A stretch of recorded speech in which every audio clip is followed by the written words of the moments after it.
Hello बच्चों, क्या हाल है आप सबका। जो भी चैनल पर नए हैं चैनल को लाइक सब्सक्राइब और शेयर जरूर कर दें ताकि स्टडी से रिलेटेड सारी वीडियो टाइम टू टाइम मिलते रहे। बेल आइकन दबाना मत भूलिएगा। चलिए आज का टॉपिक शुरू करते हैं। आज हम लोग कॉम्प्लेक्स नंबर का एक्सरसाइज नंबर 5.1 हमने कंप्लीट कर लिया था। 5.2 और 5.3 के क्वेश्चंस को आज हम लोग कंप्लीट करने की कोशिश करेंगे, ठीक है। तो 5.2 पर अगर आप आते हैं तो क्वेश्चन नंबर 1 आपको जो दिया हुआ है उसमें लिख के दिया है कि using distance formula prove that the points, point क्या क्या है 1,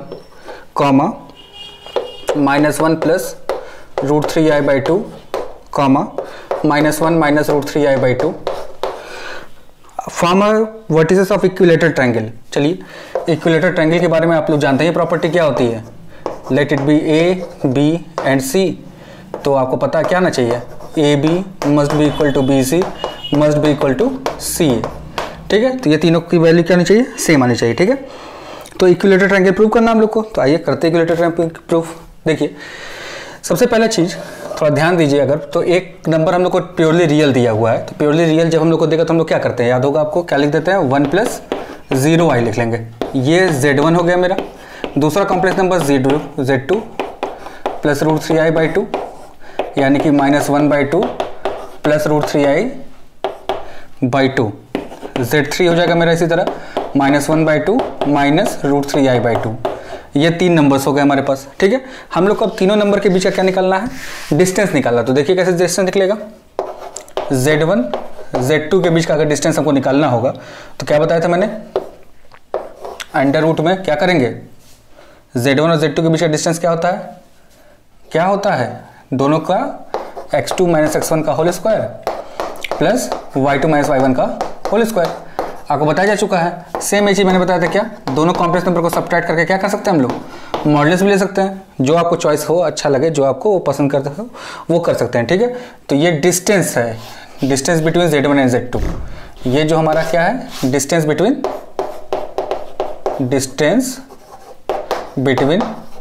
Z1 एंड Z2। तो ये दोनों में से जो फॉर्मूला आपको लर्न हो उस फॉर्मूले से आप निकाल सकते हैं, आपकी मर्जी के ऊपर है, कोई इसमें इशू नहीं है कि किसको आप कैसे करना चाहते हैं, कोई दिक्कत की बात नहीं है। तो चलिए मान लेते हैं हम ये वाला मेथड उठाते हैं। तो देखिए अंडर रूट में कितना आएगा, x2 यानी कि -1/2 माइनस x1 यानी कि 1 का होल स्क्वायर प्लस √3/2 माइनस 0 का होल स्क्वायर। सॉल्व ऑफ करेंगे तो क्या मिलेगा, देखिए इसका आएगा आंसर कितना, -3/2 का होल स्क्वायर प्लस √3/2 का होल स्क्वायर। सॉल्व आप जब करेंगे तो कितना आ जाएगा, ये 9/4 प्लस 3/4 यानी कि 12/4 दैट इज √3, ठीक है। देखिए Z1 और Z2 के बीच का डिस्टेंस मैंने निकाल दिया, कितना आ रहा है, √3। इसी तरह अब हम लोग को निकालना पड़ेगा Z1 एंड Z3 के बीच का डिस्टेंस, Z2 एंड Z3 के बीच का डिस्टेंस। अगर सारे डिस्टेंस इक्वल आ जाएंगे तो हम लोग कहेंगे क्या, कॉम्प्लेक्स नंबर क्या है, ये तीनों एक इक्विलेटरल ट्रायंगल फॉर्म कर रहे हैं, ठीक है। तो तीनों का डिस्टेंस निकालने के लिए फिर अब फर्दर अब देखते हैं आगे। तो ये हमारा डिस्टेंस हो गया बिटवीन Z1 एंड Z2, इसमें कोई इशू नहीं होना चाहिए। चलिए अब मैं निकाल रहा हूँ distance between Z1 and Z3। तो Z1 और Z3 में देखिए क्या डिफरेंस है, खाली देखिए यहाँ माइनस है तो यहाँ पे क्या लग जाएगा मेरे लिए माइनस, ठीक है। और यहाँ क्या आ जाएगा Z3, सेम सोल्यूशन होगा, √3 आएगा ये भी। यानी कि हमने निकाला Z1 माइनस Z2 का मॉड और Z1 माइनस Z3 का मॉड, ये दोनों के दोनों बराबर आ रहे हैं। मैंने दोनों यहाँ पे देखिए, आपको एक ही चीज़ में निकल गया, खाली यहाँ माइनस लगाना था तो Z1 और Z3 के बीच का डिस्टेंस भी निकल जाता, ठीक है। अब हमको Z2 और Z3 के बीच का डिस्टेंस निकालना है, जो कि यहाँ पर 2 हो जाएगा, यहाँ पे भी क्या आ जाएगा मेरे पास 2 आ जाएगा। अब फर्दर जो नीचे वाला सोल्यूशन है इसको हमको चेंज करना पड़ेगा, बाकी सारे सोल्यूशन तो ऊपर का फॉर्मूला भी सेम ही रहेगा, कोई दिक्कत की बात नहीं है। चलिए अब आते हैं इस पे हम लोग। देखिए इन दोनों को सब्ट्रैक्ट करना है तो पहला क्या हो जाएगा, अंडर रूट में x2 की जगह कितना है -1/2, यहाँ आ जाएगा कितना +1/2 का होल स्क्वायर प्लस y2 की वैल्यू कितनी हो गई -√3/2, ऊपर हो गया y1 ये भी √3/2, इस पूरे का होल स्क्वायर। देखिए 1/2 से 1/2 कट गया, यह आ जाएगा अंडर रूट में कितना √3 का होल स्क्वायर। बाहर निकालेंगे तो क्या मिलेगा, खाली आपको √3 मिलेगा, ठीक है। तो देखिए Z2 माइनस Z3 सबों की वैल्यू किसके इक्वल आ रही है, √3। सारी की सारी वैल्यूज √3 के इक्वल है, इसलिए Z1 Z2 Z3 क्या है, sides of a equilateral triangle. Since all distance are equal, therefore it form an equilateral triangle. ठीक है, इस बात को समझने में आपके पास कोई परेशानी नहीं होनी चाहिए.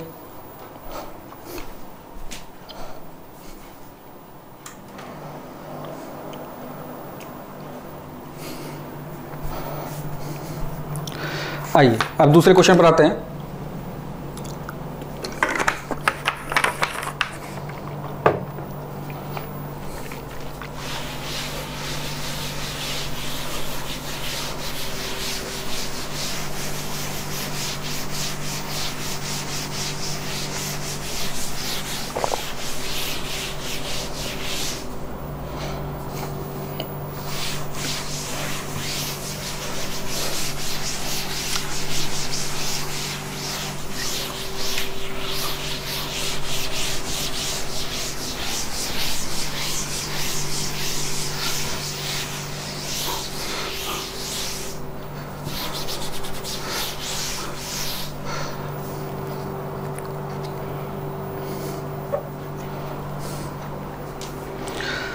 देखिए क्वेश्चन नंबर 2 जो दिया हुआ हमारा, क्वेश्चन नंबर 2 में देखिए आपको लिख के पूरा नीचे दे दिया है. Using distance formula prove that the point this and this are collinear. ठीक है, क्वेश्चन नंबर 2 में तो कोलिनियर प्रूव करने के लिए डिस्टेंस फार्मूला लगाना है. तो आपको पता है अगर 3 पॉइंट कोलिनियर हैं, अगर A B and C, then there must be A B plus B C equals to A C.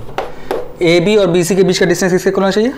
ए सी के इक्वल होना चाहिए. ठीक है, इस बेसिस पे अगर देखिए थोड़ा तो पॉइंट्स हमको जो दिए गए हैं, एक को कॉम्प्लेक्स नंबर ले लेते हैं Z1 -2 + 3i, दूसरे को ले लेते हैं हम लोग कितना -1 + 2i, और तीसरे को ले लेते हैं कितना 5 - 4i. ठीक है, और फटाक से हम लोग को 3 चीज़ें निकालनी है. जल्दी से निकालते हैं.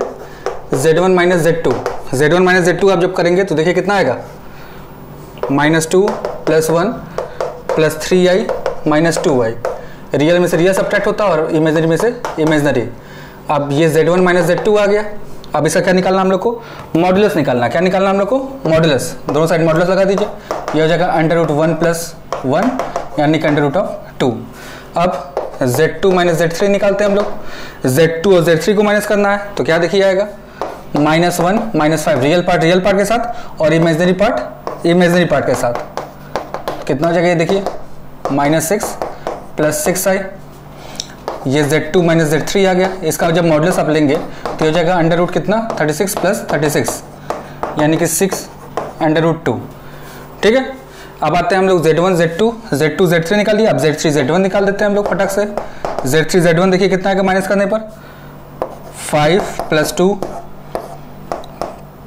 Plus -4i -3i. ठीक है, ये देखिए कितना हो जाएगा 7 - 7i. ये Z3 - Z1 आ गया. इसका फिर से मॉडुलस लेंगे हम लोग तो कितना आएगा √49 + 49 यानी कि 7√2. ठीक है, अब थोड़ा ध्यान से देखिए. इसका और इसका सम जो आ रहा है वो इक्वल टू ये हो रहा है. ठीक है, तो देखिए रूल फॉलो कर गया ना. 2 का सम तीसरे के बराबर हो गया. ठीक है, यानी कि Z1 -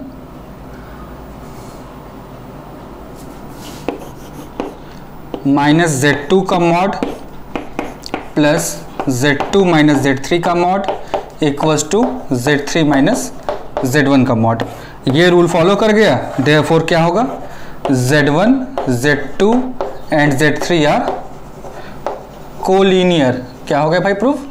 कोलिनियर प्रूफ हो गया. ठीक है, इसको समझने में कोई परेशानी होनी नहीं चाहिए. क्वेश्चन बहुत आसान है. 4 क्वेश्चन है, बहुत ही इजी है क्वेश्चन. सारे क्वेश्चन आप बहुत आराम से कर सकते हैं.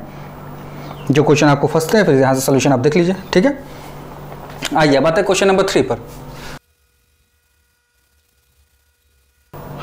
क्वेश्चन नंबर 3 दिखा है if point A B C D are represented complex number. 4 complex number दिए गए हैं. तो Z1 इक्वल्स टू हमारे पास हो गया 4 + i, Z2 इक्वल्स टू हो गया 1 + 6i, Z3 हो गया हमारे पास -4 + 3i, Z4 हो गया मेरे पास कितना -1 - 2i. ठीक है, show that ABCD is a square, ठीक है। ए बी सी डी को हमको स्क्वायर प्रूफ करना है। ध्यान से देखिएगा, स्क्वायर प्रूफ करने के लिए हमें क्या करना पड़ेगा, ए बी सी डी, मान लीजिए 4 पॉइंट है, इसको मान लीजिए आप ए, इसको मान लीजिए बी, इसको मान लीजिए सी, इसको मान लीजिए डी। ध्यान से देखिएगा इसमें बहुत अच्छे से, वो ये कि यहाँ पर ये इसके डायगोनल्स होगा, यहाँ पर A B equals to B C equals to C D equals to D A भी आना चाहिए, प्लस साथ में A C equals to B D भी आना चाहिए। ये ध्यान रहे, यानी कि चारों साइड्स भी आपस में इक्वल होने चाहिए, एज वेल एज डायगोनल्स भी इक्वल होने चाहिए। चारों साइड्स इक्वल अगर आप करेंगे तो ये रोम्बस में भी यही होता है। आपको अगर याद हो तो रोम्बस में भी सेम यही चीज होता है, चारों साइड्स इक्वल होते हैं, लेकिन वहाँ पे डायगोनल्स अनइक्वल होते हैं। लेकिन यहाँ पर चारों साइड भी इक्वल होते हैं और डायगोनल भी इक्वल होते हैं, इसीलिए स्क्वायर और रोम्बस में डिफरेंशिएट करने का तरीका होता है, कोई स्क्वायर है कि रोम्बस है, ठीक है। सारे नंबर्स हमको पता ही है, फटाफट हम निकाल चुके। अच्छा, ये चीज हो सकता है सीक्वेंस हमारा गड़बड़ हो जाए, लेकिन अगर कॉन्जिक्यूटिव वर्टिसेस होंगे क्वेश्चन के हिसाब से तो सीक्वेंस सही होगा। अदरवाइज हो सकता है कि किसी दो के पेयर के डिफरेंस सेम आए, जैसे ए बी की जगह हो सकता है कि जो डायगोनल मैंने ए सी बताया हो सकता है वो ए बी हो जाए और सी डी डायगोनल हो जाए, ठीक है। ये भी हो सकता है पॉसिबिलिटी, लेकिन जनरली क्वेश्चन जब दिया जाता है तो आपको ऑर्डर स्पेसिफाइड करके दिया जाता है कि रिस्पेक्टिवली ऐसे ही है वर्टिसेस, पहला ये, दूसरा ये, तीसरा ये, चौथा ये, ठीक है। तो इस बेसिस पर हम लोग करते हैं। सबसे पहले तो Z1 माइनस Z2 निकालते जल्दी से। अब हम मान के चलते हैं कि आप लोग Z1 माइनस Z2 डायरेक्ट दिमाग में कैलकुलेट कर सकते हैं। तो देखिए कितना आएगा, 4 माइनस 1 3 माइनस 1 माइनस 5 यानी कि माइनस 5। जब इसका मॉड्यूलस आप लेंगे तो मॉड्यूलस आपको कितना मिल जाएगा, अंडर रूट में 9 प्लस 25 यानी कि स्क्वायर रूट में 34, ठीक है। अब निकालते हैं Z2 minus Z3।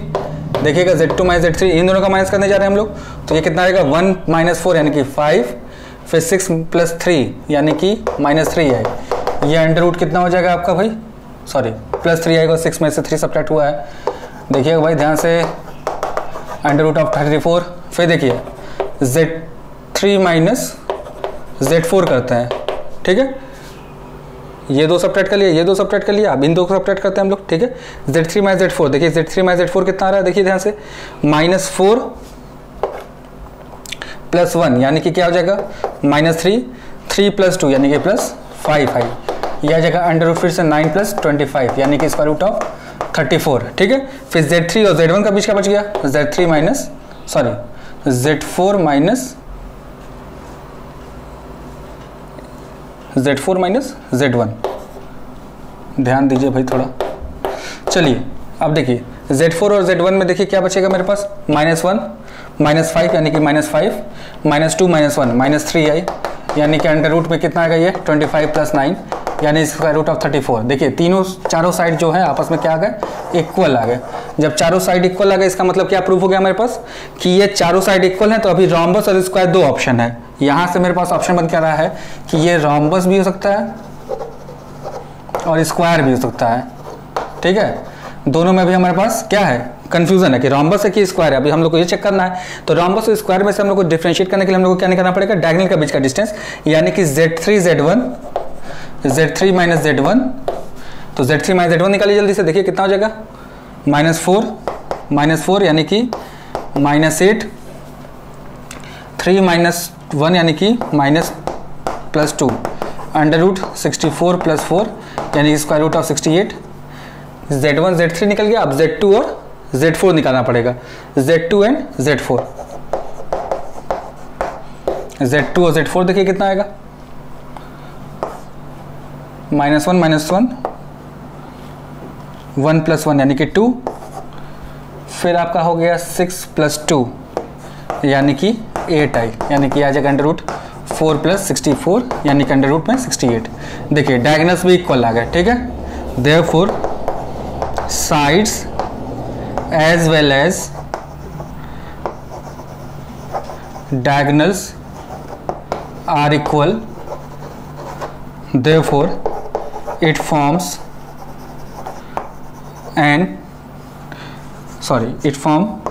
a square, ठीक है, क्या बना दिया इसने, एक स्क्वायर बना दिया। ठीक है, इस क्वेश्चन समझने में कोई परेशानी आपके दिमाग में नहीं होनी चाहिए, बहुत आसानी तरीके से सॉल्व किया हमने, बहुत ही इजी टास्क है, कुछ बहुत टफ नहीं हमारे लिए कि हमको क्या करना है। ठीक है, अब आइए इस एक्सरसाइज के लास्ट क्वेश्चन पर आते हैं। भाई स्क्वायर प्रूव करना था, तो स्क्वायर प्रूव करने का तरीका आपको मैंने बताया। स्क्वायर में चारों साइड इक्वल होते हैं, डायगोनल भी इक्वल होते हैं। सेम ही काम जब पैरेललोग्राम प्रूफ करना होता है, पैरेललोग्राम और रेक्टेंगल में भी यही सेम डिफरेंस है कि चारों साइड अपोजिट साइड इक्वल होते हैं पैरेललोग्राम में भी, और अपोजिट साइड इक्वल होते हैं किसमें, हमारे रेक्टेंगल में भी। ठीक है, तो आप ये चीज ध्यान रखिएगा कि डायगोनल का इक्वालिटी है कि नहीं, यही बस डिफरेंशिएट करता है। ठीक है, ये चीज ध्यान रखे रहिएगा दिमाग में, नहीं तो फिर गड़बड़ हो जाएगा। ठीक है, ये चीज दिमाग में बैठा रहे कि कैसे हम लोग को सॉल्यूशन करनी है। ठीक है, पता होना चाहिए कि क्या क्या चीजें प्रूव करने से क्या प्रूव होता है। ठीक है, लास्ट क्वेश्चन इस 5.2 का देखिए, फोर्थ क्वेश्चन हम लोग को लिखा है Z1 Z2 Z3 are complex number, show that the vertices of parallelogram in argand plane if and only if. देखिए बहुत ही आसान क्वेश्चन है। देखिए पैरेललोग्राम के बारे में बात हो ही गई। देखिए पैरेललोग्राम है, 4 कॉम्प्लेक्स नंबर है, कॉन्जिक्यूटिव है, ये बोला है इसने। अब देखिए पैरेललोग्राम की एक प्रॉपर्टी होती है कि diagonal intersect at mid point. ये क्या है, ये पॉइंट जो है Z1 एंड Z3 का भी मिड पॉइंट है, और यही पॉइंट Z2 एंड Z4 का भी मिड पॉइंट है। ठीक है, तो यही दोनों का मिड पॉइंट है, ये चीज ध्यान रहे दिमाग में। ठीक है, दोनों का मिड पॉइंट सेम होता है, ये आपको पता होगा कि दोनों का मिड पॉइंट क्या होता है, सेम होता है। तो अगर मिड पॉइंट इसका हम निकालना चाहें तो ये होगा Z1 प्लस Z3/2, इसका मिड पॉइंट निकालना चाहे हो जाएगा Z2 प्लस Z4/2। ठीक है, तो ये मिड पॉइंट हो गया दोनों का। अब दोनों मिड पॉइंट निकल के दोनों आपस में क्या होंगे, इक्वल होंगे। क्या होंगे दोनों आपस में, इक्वल। अब 2 से 2 कट गया, Z1 plus Z3 is equal to Z2 plus Z4। ये देखिए ये आपका इक्वल आ गया। ठीक है, तो ये चीज हो गया आपका, ये एक्सरसाइज नंबर 5.2 का सोल्यूशन हो गया आपके पास। अब आते हैं हम लोग 5.3 के पास। देखिए 5.3 का पहला क्वेश्चन जो है वो तो ट्रू फॉल्स का है, उसको आप ट्राई करिएगा। जिसका कुछ फंसता है उसमें से, कोई ऐसा कॉन्सेप्ट है जो आपको क्लियर नहीं हो रहा है, उसको आप कमेंट सेक्शन में कमेंट करके पूछ लीजिएगा, उसका आपको सॉल्यूशन दे दिया जाएगा। ठीक है, फिलहाल हम लोग सेकंड पार्ट से थे जहां से हम लोग को सॉल्यूशन करना है। सेकंड पार्ट में देखिए लिखा represent the following complex number into standard form x plus i/y। तो हम लोग कुछ करना नहीं होता है, जो भी क्वेश्चन दिया है बस उसकी वैल्यू हम लोग को इंसर्ट करते जानी है। ठीक है, sin 2π/3 तो 120 डिग्री 120 डिग्री आपको बताया था तरीका। अगर आप वीडियो देखे हो ट्रिग्नोमेट्री का तो ठीक है, नहीं देखे तो फिर से देख लीजिए। यहाँ पर सबसे पहले तो हम लोग को इसको रेडियन में बदलना पड़ता है, रेडियन में दिया तो हम लोग को डिग्री में बदलना पड़ेगा। अगर रेडियन में समझते तो रेडियन में ही समझिए। ये हो जाएगा 120 डिग्री, ये भी हो जाएगा 120 डिग्री। ठीक है, अगर आपको डिग्री याद है तो डिग्री में लिख लीजिए। ठीक है, अब थोड़ा ध्यान से देखिएगा, 0, 30, 45, 60, 90, 120, 135, 150, 180। ये 60, 120, 45, 135, 30, 150 एंड 0, 180 ये सारे आपस में इक्वल होते हैं। ये सारे क्या होते हैं, आपस में इक्वल होते हैं। इस बेसिस पे देखिए cos 120 डिग्री की वैल्यू जो होगी cos 60 की इक्वल होगी, और sin 120 डिग्री की वैल्यू भी sin 60 के इक्वल होगी। बस हम लोग को क्वाड्रेंट रूल के हिसाब से साइन चेक करना है। साइन मतलब SIGN वाला साइन। तो ऐड शुगर टू कॉफी, यानी कि सेकंड क्वाड्रेंट के बारे में हम बात कर रहे हैं। सेकंड क्वाड्रेंट में खाली साइन और कोसेक पॉजिटिव होंगे, रेस्ट आर नेगेटिव। तो cos 60 डिग्री की वैल्यू हम लोग को पता है कितनी होती है, 1/2। तो यहाँ क्या हो जाएगा, -1/2 प्लस i। sin 60 डिग्री की वैल्यू कितनी होती है, √3/2, यानी कि answer will be -1 plus √3i/2। ये पहला पार्ट हो गया आपका। ठीक है, चलिए अब आते हैं हम लोग दूसरे पार्ट पे। दूसरे पार्ट में लिखा आपका कितना, cos -π/4 प्लस i sin -π/4। अच्छा देखिए भाई, एक छोटा सा चीज था, √2 भूला था यहाँ पर। ठीक है, आपको बताया जा चुका है cos और sec में माइनस क्या हो जाता है, एब्जॉर्ब हो जाता है। रेस्ट ट्रिग्नोमेट्री फंक्शन में से माइनस क्या हो जाता है, बाहर चला आता है। इस बेसिस पे देखिए तो इसको लिख सकते हैं √2 cos π/4 माइनस i sin π/4, और 45 डिग्री होता है। ये कितना डिग्री है, 45 डिग्री। 45 डिग्री तो sin 45 और cos 45 डिग्री की वैल्यू कितनी होती है, देखिए cos 45 डिग्री की वैल्यू कितनी होती है, 1/√2 माइनस i 1/√2। जब √2 से अंदर मल्टीप्लाई करें तो क्या मिल जाएगा, 1 - i। ये आपका आंसर आ गया। ठीक है, अच्छा डिग्री से रेडियन बदलने का तरीका भी देख लीजिएगा। तो जब हम लोग को रेडियन देता है और हमको डिग्री में जाना होता है, किस में जाना होता है, डिग्री में जाना होता है, तो हम लोग कुछ करते नहीं है, इनटू कर देते हैं किससे, 180/पाई से, ठीक है। ये ध्यान रखिएगा, रेडियन से डिग्री में जाने के लिए 180/पाई से हम लोग मल्टीप्लाई कर देते हैं। देखिए तीसरा पार्ट जो हम लोग को दिया हुआ है वो है 3 cos 3π/2 प्लस i sin 3π/2, यानी कितना डिग्री हो गया ये 3π/2, यानी कि देख बताइए जल्दी से कितना डिग्री हो गया, 270 डिग्री। बहुत अच्छे, कितना डिग्री, 270 डिग्री। अब 270 डिग्री की वैल्यू तो किसी को नहीं याद होती है, यानी कि इस लाइन के बारे में बात हो रहा है, ठीक है। तो हम लोग क्या करेंगे, cos 270 डिग्री यानी कि cos 180 plus 90 degree, 180 plus theta, third quadrant के बारे में बात हो रहा है, तो माइनस cos 90, और cos 90 की वैल्यू आप जानते हैं कितनी होती है, 0 होती है, ठीक है। सेम इसी तरह sin 270 निकालना होगा, अगर sin 270 को लिखेंगे कितना, sin 180 plus 90, third quadrant minus sin 90, sin 90 की वैल्यू 1 होती है, तो -1 आंसर हो गया। तो 3 × 0 प्लस i × -1 यानी कि -3i, ये आ गया आपका थर्ड क्वेश्चन का आंसर, ठीक है। फिफ्थ क्वेश्चन आप इसी तरह ट्राई करिएगा, 5π/3 दिया है, कितना हो जाएगा, 6 5 30, 300 डिग्री।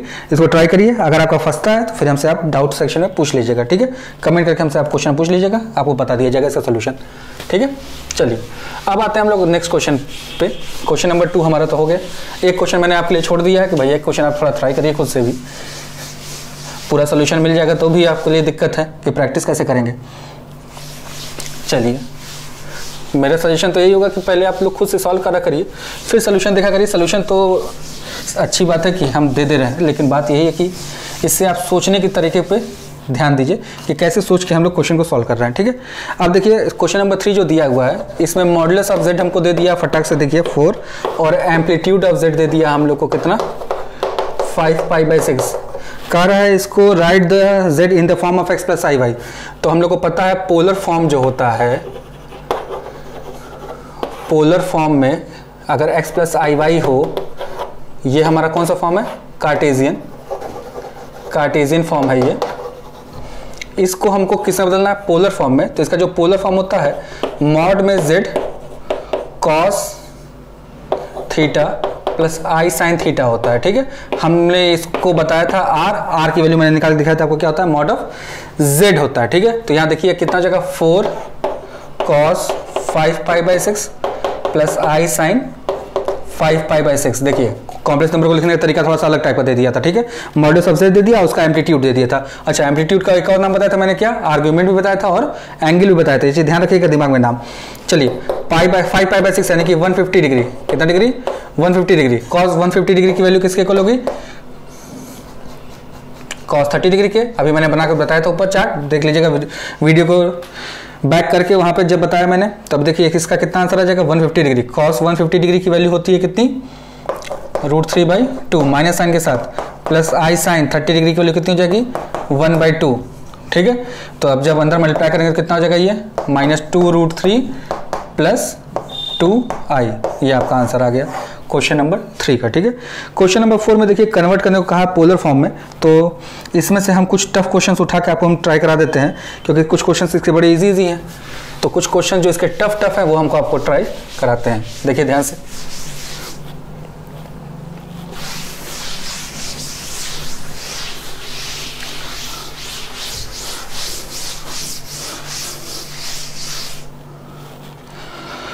क्वेश्चन नंबर 4 में हमको पोलर फॉर्म में कन्वर्ट करना सीखना है, तो हम इसका सेकंड पार्ट पहले उठाते हैं। सेकंड पार्ट में दिया -1 प्लस √3i। सबसे पहले मैंने आपको बताया क्या क्या चीज़ चाहिए, हमको 2 चीज़ें चाहिए होती है। क्या हमको क्या क्या चाहिए, 2 चीज़ें, क्या क्या 2 चीज़ें हैं वो, एक हमारे पास है रेडियस वेक्टर r और दूसरा हमारे पास है थीटा, ठीक है।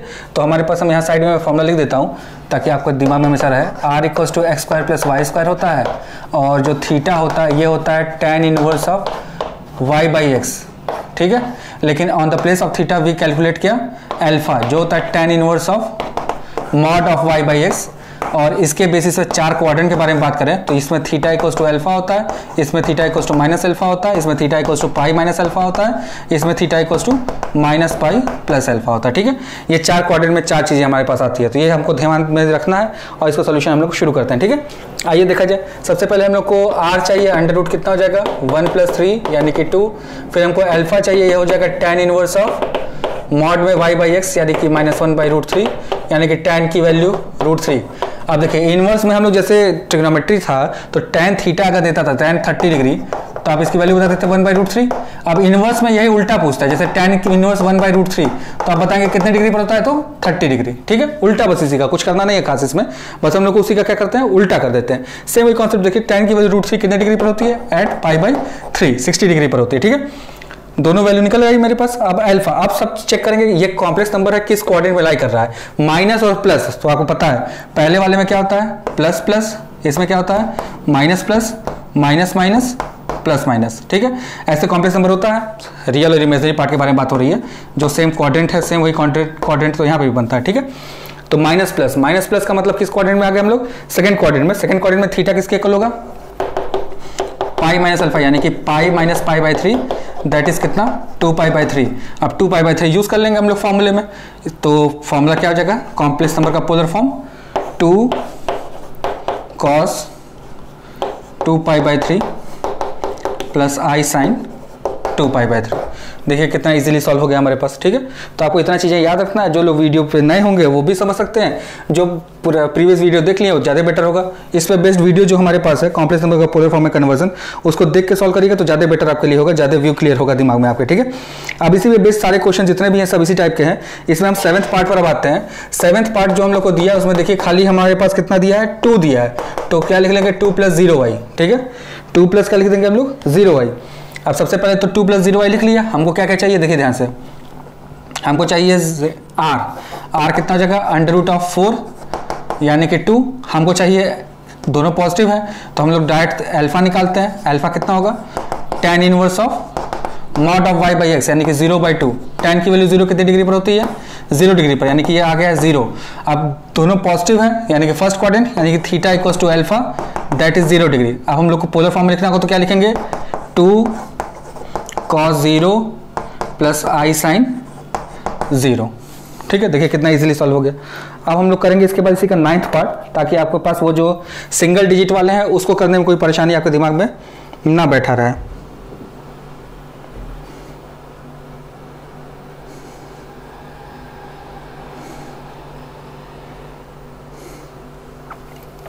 चलिए अब आते हैं इसी के 9th पार्ट पर। देखिए 9th पार्ट क्या बोलना चाह रहा है।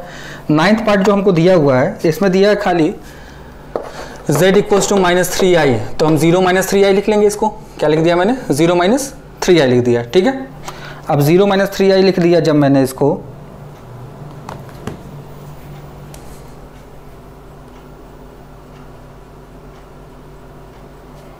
तो हमको चाहिए सबसे पहले r √0 + 9 यानी कि 3।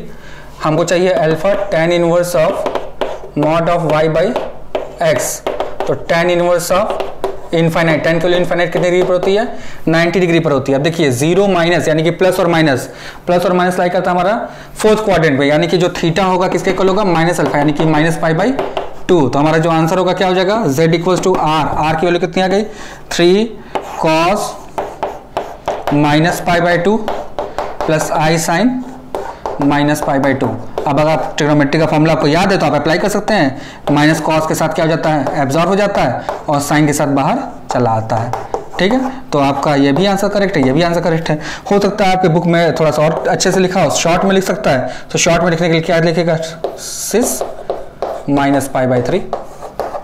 ठीक है, इसको क्या लिखेगा 2 6 0। ठीक है, तो रेडियन में होगा तो भाई डिग्री मत बनाइएगा, ध्यान रखिएगा। ठीक है, ये चीज़ें आपके पास हो गई। अब देखिए इसमें क्वेश्चन नंबर 5 जो दिया है इसमें फिर से आपको एम्पलीट्यूड और आर्गुमेंट निकालने को ही दिया गया है, तो एम्पलीट्यूड और आर्गुमेंट निकालने के लिए आप कर सकते हैं इसमें। तो इसमें क्वेश्चन नंबर 5 में भी शायद सब के सब में खाली एम्पलीट्यूड और आर्गुमेंट आपसे पूछा गया है। तो एम्पलीट्यूड मॉडुलस और पूछा गया आपसे क्या एम्पलीट्यूड। तो मॉडुलस निकालने का तरीका आपको बता ही दिया मैंने, तो मॉडुलस निकालने में कोई परेशानी तो होगी नहीं अब, क्योंकि मॉडुलस का बेस्ट क्वेश्चन इस तरह का मैंने बहुत सारे कराया जो आपको पहले एक्सरसाइज में। तो अब मॉडुलस तो वहाँ से आप निकाल लीजिएगा।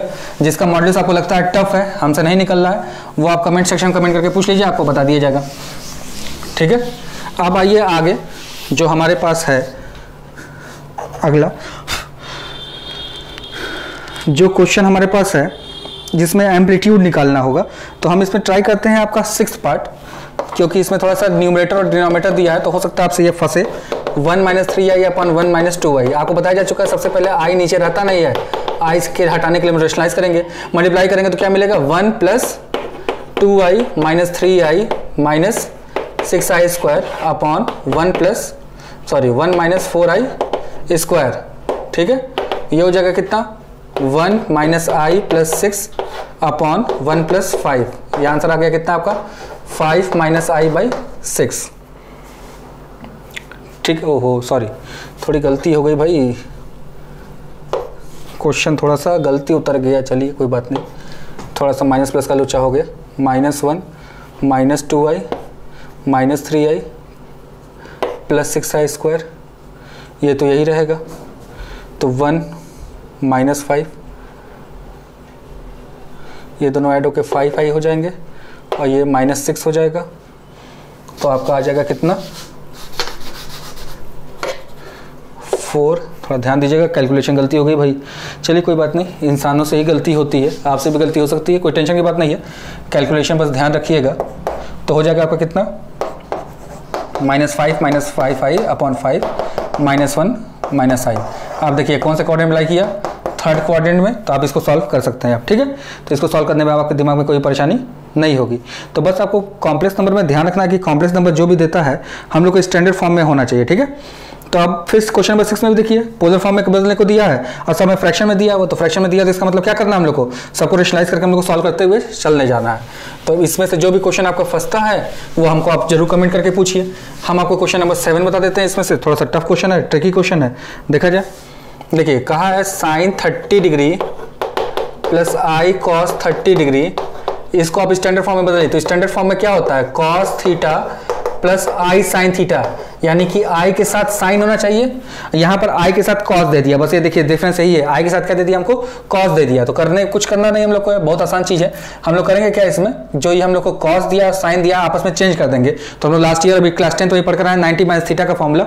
बाकी इस क्लास में भी आपको ट्रिग्नोमेट्री का वीडियो प्रोवाइड कर दिया गया, उसमें भी आप देख सकते हैं कि मल्टीपल एंगल्स में कैसे चेंज होता है ये। तो हम लिख सकते हैं इसको कितना sin 90 - 60 degree plus i cos 90 - 60 degree. 10th का रूल है ये, पता है आपको। sin 90 - थीटा कितना हो जाएगा cos theta cos 60 plus i sin 60 degree. देखिए ये स्टैंडर्ड फॉर्म में बदल गया।